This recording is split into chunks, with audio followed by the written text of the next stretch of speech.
বৌদি happy birthday. তোমার মনে ছিল দিনটা? হ্যাঁ অবশ্যই, তোমার বার্থডে কি আমি ভুলতে পারি? সবাই ভুলে যেতে পারে, আমি না। বৌদি আসছে দাদা। বৌদি আমার গিফট রাতে দিচ্ছি, এই টিফিন তো নিয়ে যাও। ওকে বাই বৌদি। বাই।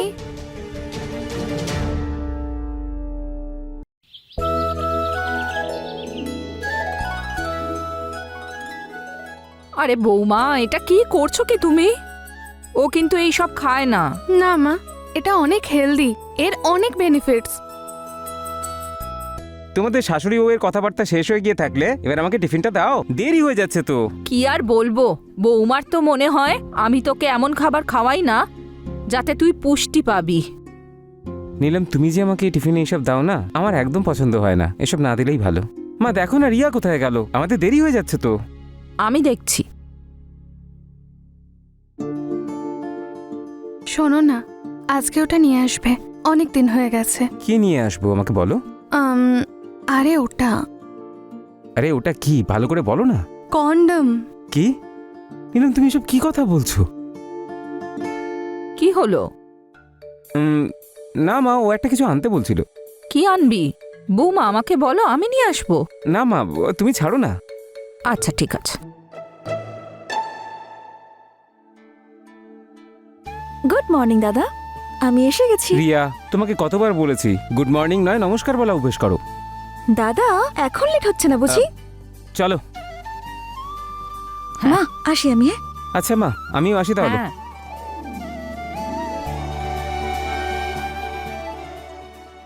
তুমি এটা কবে বুঝবে?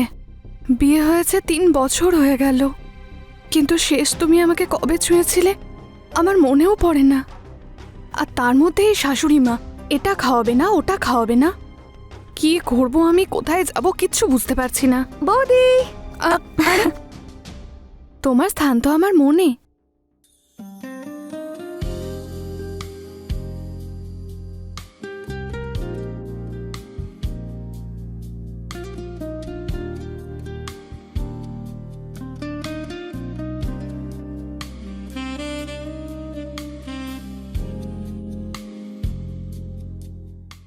বৌদি হ্যাপি বার্থডে। তোমার মনে ছিল দিনটা? হ্যাঁ অবশ্যই, তোমার বার্থডে কি আমি ভুলতে পারি? সবাই ভুলে যেতে পারে, আমি না। বৌদি আসছে দাদা। বৌদি আমার গিফট রাতে দিচ্ছি, এই টিফিন তো নিয়ে যাও। ওকে বাই বৌদি। বাই।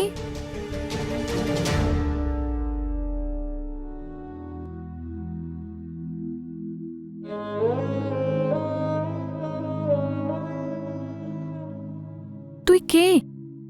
এটা কি সেই চেহারা? কিন্তু কখনো মনে হয় এর মধ্যে আর প্রাণ নেই।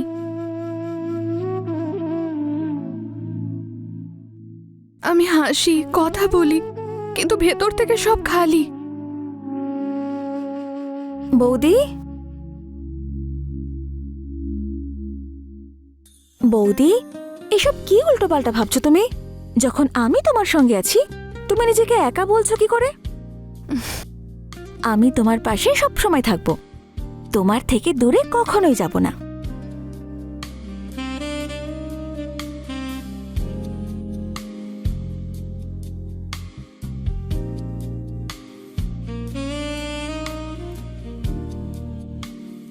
রিয়া, সত্যি বলতে আমি এখন একটু শান্তি পাচ্ছি। বৌমা,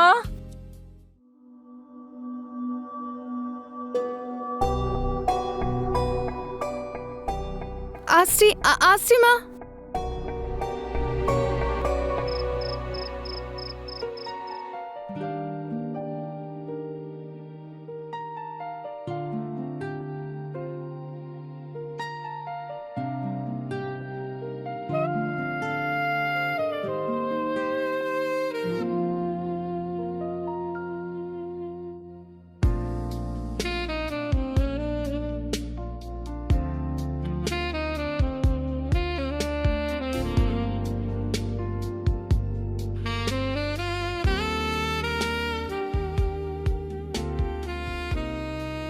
রিয়া, তুমি জানো তোমাকে এই ড্রেসটাতে খুব সুন্দর লাগছে।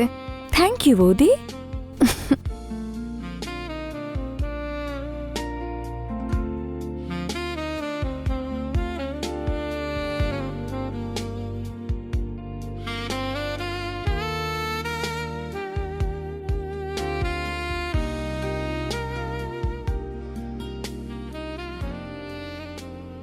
Happy birthday dear Riya.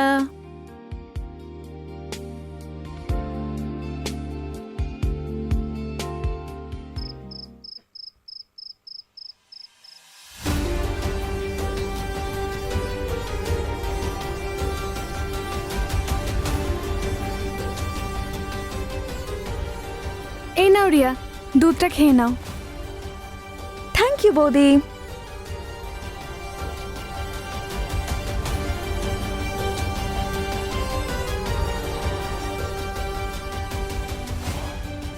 এই নাও, এটা তোমার জন্য।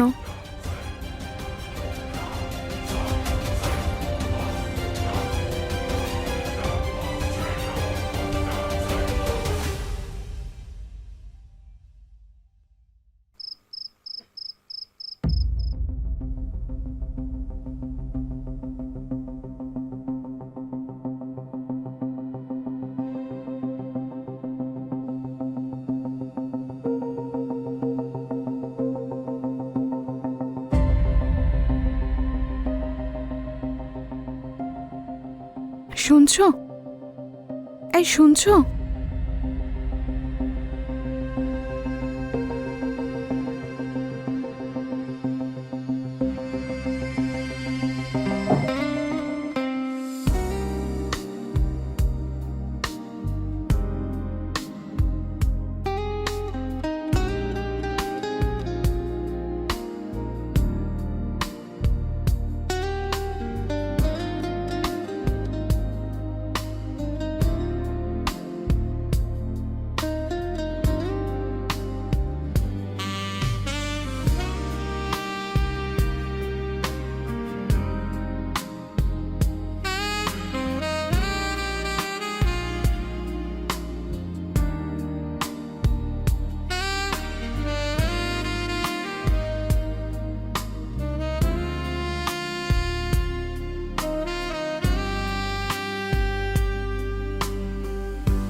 রিয়া, মা, রিয়া কোথায় তুমি? তাড়াতাড়ি এসো। এই নাও। রিয়া কোথায়? ঘুমাচ্ছে হয়তো। ঘুমোচ্ছে এতক্ষণ? হ্যাঁ, ক্লান্ত হয়ে গেছে হয়তো, আজকে মনে হয় যাবে না। আর মা? মায়ের কথা ঠিক জানি না, রিয়া ঘুমাচ্ছে। আচ্ছা ঠিক আছে, আমি বেরোচ্ছি, তুমি খেয়াল রেখো নিজে। ঠিক আছে।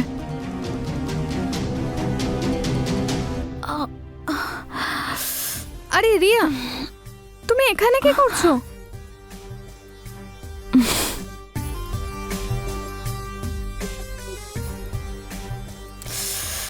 আরে তোমার সঙ্গে দেখা করতে এসেছিলাম, দেখো না সারা গা হাত পায়ে কি ব্যথা করছে। কোথায় কোথায় ব্যথা করছে?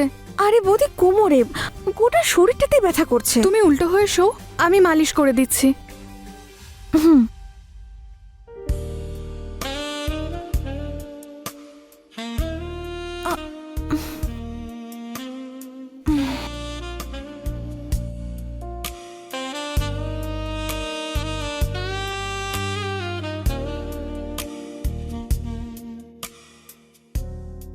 বৌদি খুব ব্যথা করছে। কোথায় ব্যথা হচ্ছে? এখানে এখানে? ঠিক আছে, আমি মালিশ করে দিচ্ছি, তুমি ভালো করে গরম জলে স্নান করো।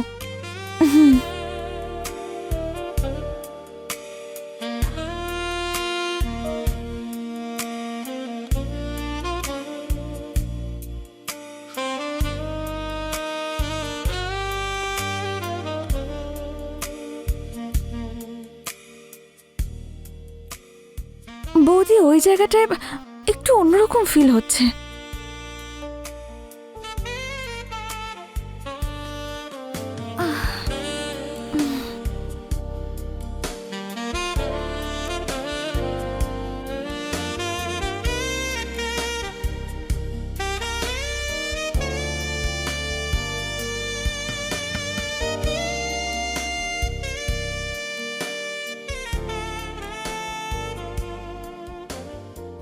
রিয়া, এবার তুমি একটু ঘুমানোর চেষ্টা করো। আরে রিয়া, এ তো ঘুমিয়ে পড়েছে।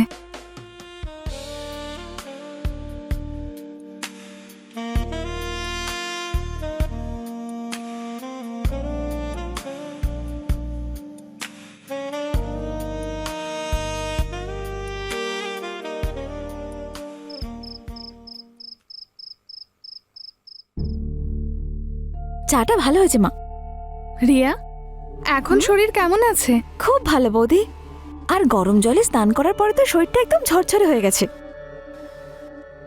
নীলম, নীলম শোনো, কালকে টিফিন বানিও না, কারণ কাল অফিসে পার্টি আছে আর খাওয়া দাওয়া সব ওখানেই হবে। মা, তাহলে রিয়ার খাবারটা আমি প্যাক করে দেব, আপনি বিশ্রাম নেবেন। ঠিক আছে মা।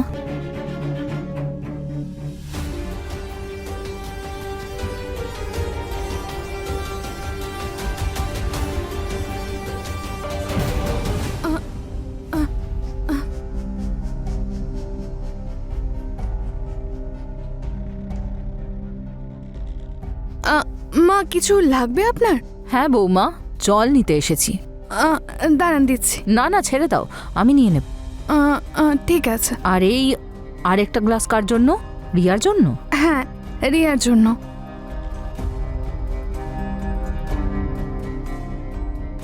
ও আমাকে দেখে এত ঘাবড়ে গেল কেন?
আরে বাবা, আমি একটু মন্দিরে যাব, ছেড়ে দিবি? ঠিক আছে, এতে আবার জিজ্ঞেস করার কি আছে? চলো মা, আমি তোমাকে ছেড়ে দিচ্ছি। চল।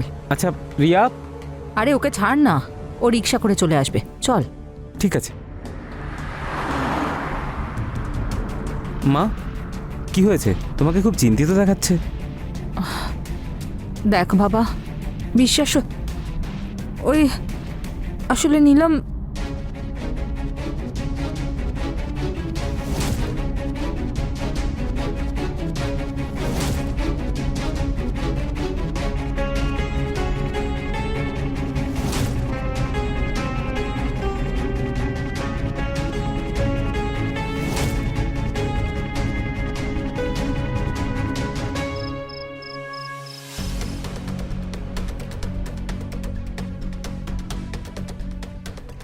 আরে তুমি এসে গেছো, চলো খাবার দিয়ে দিই, তুমি ফ্রেশ হয়ে নাও।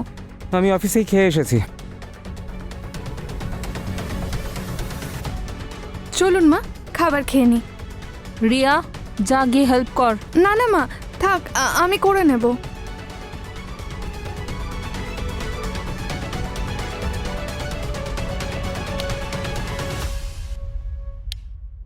মা, আমি রিয়াকে দুধ দিয়ে আসছি।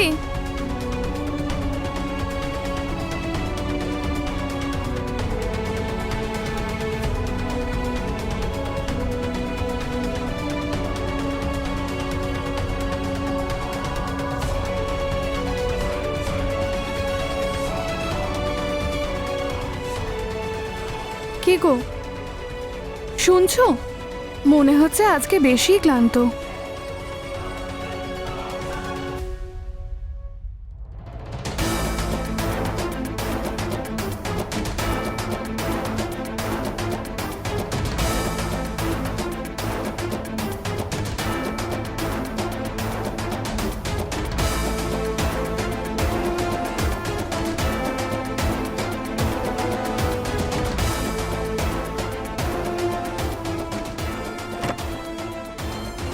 নীলম,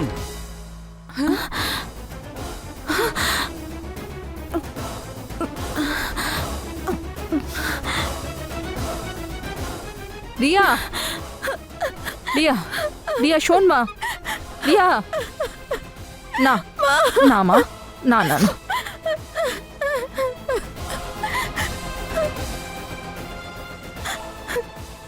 বৌমা, এটা এটা কি করলে তুমি? হ্যাঁ, আমাদের বাড়ির সম্মান, সব সম্পর্ক, সব সব ধুলোয় মিশিয়ে দিলে নিজের ননদের সঙ্গে।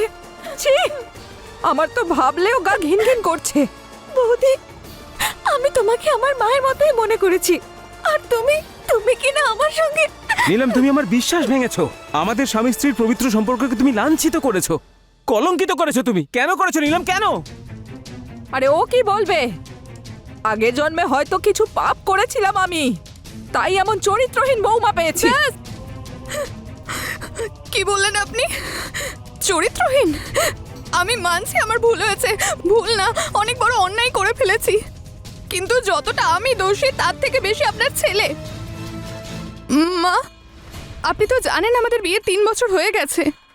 এই 3 বছরেও ও আমাকে শেষ কবে ছুঁয়েছে জিজ্ঞাসা করুন। কি গো, আমার কি কোনো অধিকার নেই? পেটের যেরকম খিদে হয় শরীরেরও সেরকমই খিদে হয়। এটা মনে হয় তুমি জানো না। নীলম, চুপ কর, ওকে বলতে দে। বিয়ে তোমার কাছে এটা তো শুধুমাত্র একটা পদবি। আমি রাতে কাঁদতাম, ছটফট করতাম, তুমি আমাকে কোনোদিন সেই সুখ দাওনি যেটা একটা স্ত্রীর অধিকার। এটা কি আমার অধিকার নয়?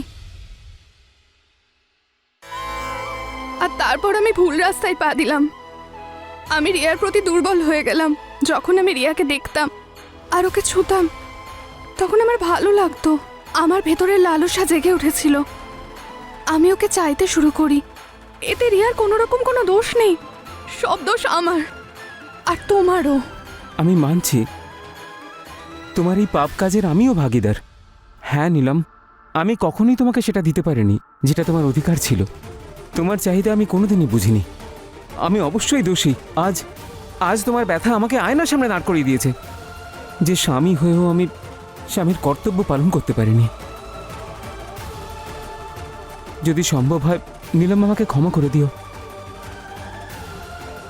দেখ বাবা, নীলম যদি পাপ করে থাকে তাহলে তুইও তার সমান ভাগীদার। তুই তোর বউকে একাকিত্বের আগুনে ঠেলে ফেলে দিলি। যদি নীলম নিজের অধিকারটা পেত, ওর সব ইচ্ছে পূরণ হতো, তাহলে আমার বৌমা এত নিচে নামতো না।